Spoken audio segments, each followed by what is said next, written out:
Hello everyone, तो कैसे हैं आप सभी। तो देखिए, आज की वीडियो में हम डिस्कस करेंगे कि थर्ड सेमेस्टर के जो एडमिशन है वो कब से शुरू होंगे। तो काफ़ी स्टूडेंट के कमेंट आए थे इस चीज़ को लेके कि सर थर्ड सेमेस्टर के जो एडमिशन है कब से शुरू होंगे, क्योंकि जैसा कि आप सभी को पता होगा सेकंड सेमेस्टर के ऑल कोर्सेज के जो रिजल्ट है वो ऑलरेडी डिक्लेयर्ड हो चुके हैं।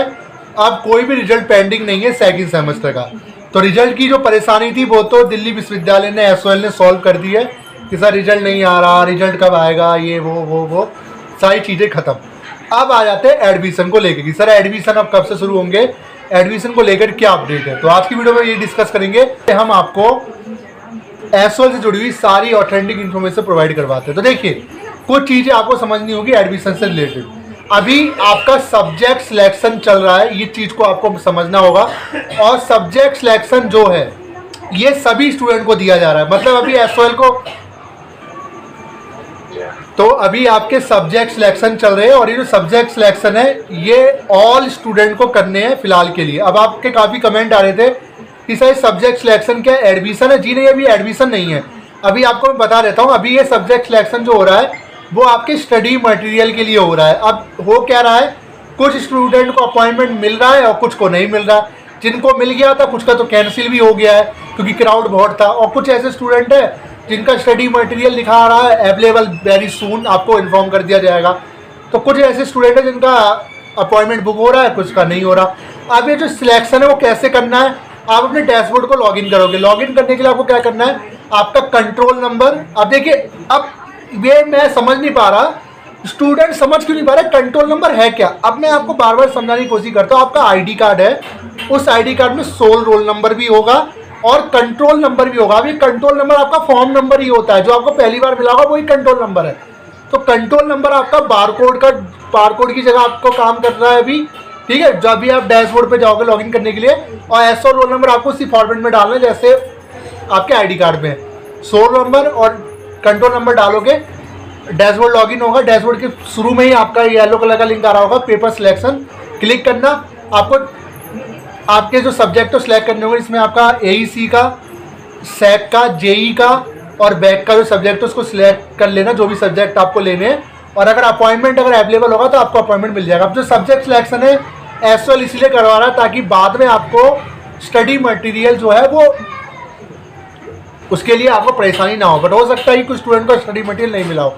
अब एक क्वेश्चन आ रहा है कि सर मान लीजिए मैंने फर्स्ट सेमेस्टर के एग्ज़ाम नहीं दिए थे, मैं इसका भी सवाल आप एक उठाया है, और मैंने सेकंड सेमेस्टर के एग्ज़ाम दिए बट अभी तक मेरा जो रिजल्ट तो मेरा आ चुका है और उस रिजल्ट के अकॉर्डिंग मैं एलिजिबल नहीं हूँ। क्योंकि आपको एक चीज़ भी समझनी होगी कि प्रमोशन क्राइटेरिया आपके ऊपर फॉलो हो रहा है।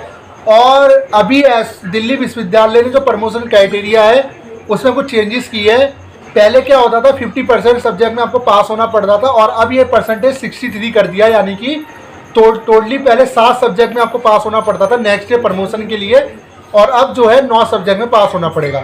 हालांकि दिल्ली विश्वविद्यालय के जो ऑफिसर्स हैं उनके द्वारा खुद ये इंटरव्यूज़ में बोला गया है कि ये जो प्रमोशन क्राइटेरिया है ये हम नए सेशन से शुरू करेंगे, तो पुराना प्रमोशन क्राइटेरिया आपके ऊपर लागू होगा। यानी कि आपको दोनों सेमेस्टर को मिला के अगर आपको थर्ड सेमेस्टर में एडमिशन चाहिए तो आपको 50% क्लियर होना चाहिए, 7 सब्जेक्ट में आपका पास होना चाहिए।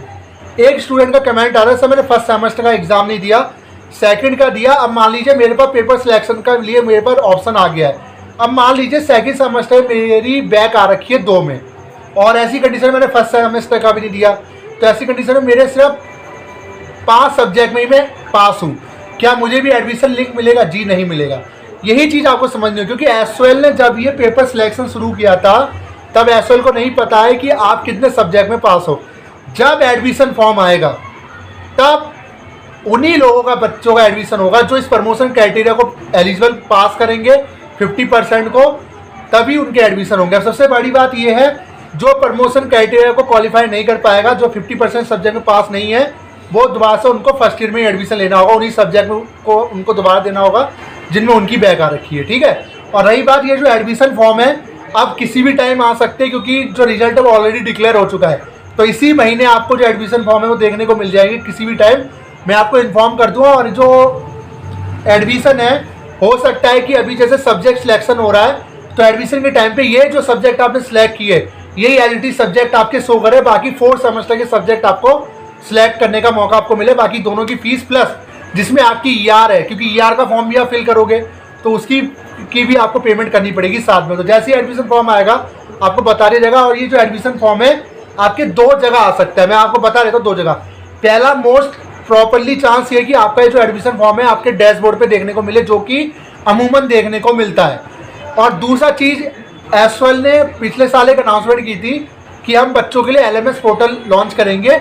उसी LMS पोर्टल में एडमिशन से जुड़ी सारी इन्फॉर्मेशन होगी। हो सकता है कि नया पोर्टल भी लॉन्च किया जाए जिसका LMS के नाम से बोला है। अब देखते क्या होता है। बाकी ये जो एडमिशन होगा ये आपके डैशबोर्ड पे ज़्यादा होने के चांसेस है। फिलहाल सब्जेक्ट सिलेक्शन चल रहा है आपके अपॉइंटमेंट के लिए। जिसको अपॉइंटमेंट मिल जाए कर लो, और जिन्होंने सब्जेक्ट सिलेक्शन नहीं किया वो कर लीजिए। नहीं करना तो कोई दिक्कत वाली बात नहीं, क्योंकि अभी लास्ट डेट इसकी है नहीं। ठीक है, कर लोगे बेनिफिट ये रहेगा कि अगर स्टडी मटेरियल मिलना होगा मिल जाएगा। फिलहाल एक चीज़ और आपको बता दूं, जो बच्चे ये सोच रहे हैं कि अभी हम सब्जेक्ट सिलेक्शन कर रहे हैं तो हमारा एडमिशन हो गया, तो अभी आपका एडमिशन नहीं हुआ है।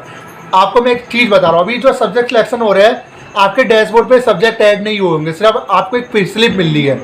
क्यों? क्योंकि जब तक एडमिशन नहीं होगा तब तक आपके डैशबोर्ड पे सब्जेक्ट जो है वो मेंशन नहीं होंगे। ठीक है, तो एडमिशन फॉर्म जैसे कि हमको बता देंगे, एडमिशन इस महीने कभी भी शुरू हो सकता है।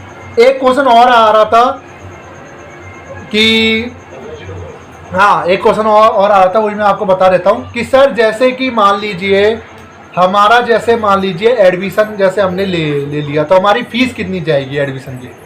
तो मैं इस चीज़ को बार बार बोल चुका हूँ, आपकी एडमिशन की फ़ीस उतनी ही जाएगी जितनी आपने फर्स्ट ईयर में पे की थी। 2 सेमेस्टर की फ़ीस आप पे करोगे, जिसमें 3rd सेमेस्टर और 4th सेमेस्टर दोनों सेमेस्टर के साथ में एडमिशन हो, जिसमें एग्जामिनेशन फीस भी इंक्लूड होती है। इसलिए ये फीस आपकी इतनी जाएगी, कितनी जाएगी जितनी आपने फर्स्ट ईयर में पे की थी।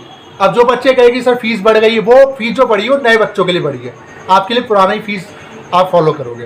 ठीक है, तो बस इस वीडियो में मुझे नहीं बताना था। जैसे ही एडमिशन शुरू होंगे हम आपको इन्फॉर्म कर देंगे इस चैनल के माध्यम से। एडमिशन कभी भी शुरू हो सकते हैं, कभी भी लिंक डैशबोर्ड पे लॉगिन एक्टिव हो सकता है। फिलहाल सब्जेक्ट सिलेक्शन चल रहा है, और अगर कोई नया प्रोसेस होता है तो हम आपको इन्फॉर्म कर देंगे। बस ये चीज़ मुझे बतानी थी। प्रमोशन क्राइटेरिया को भूलना मत, मैं इस चीज़ को बता रहा हूँ। ठीक है, तो वीडियो कैसी लगी जरूर बताएं।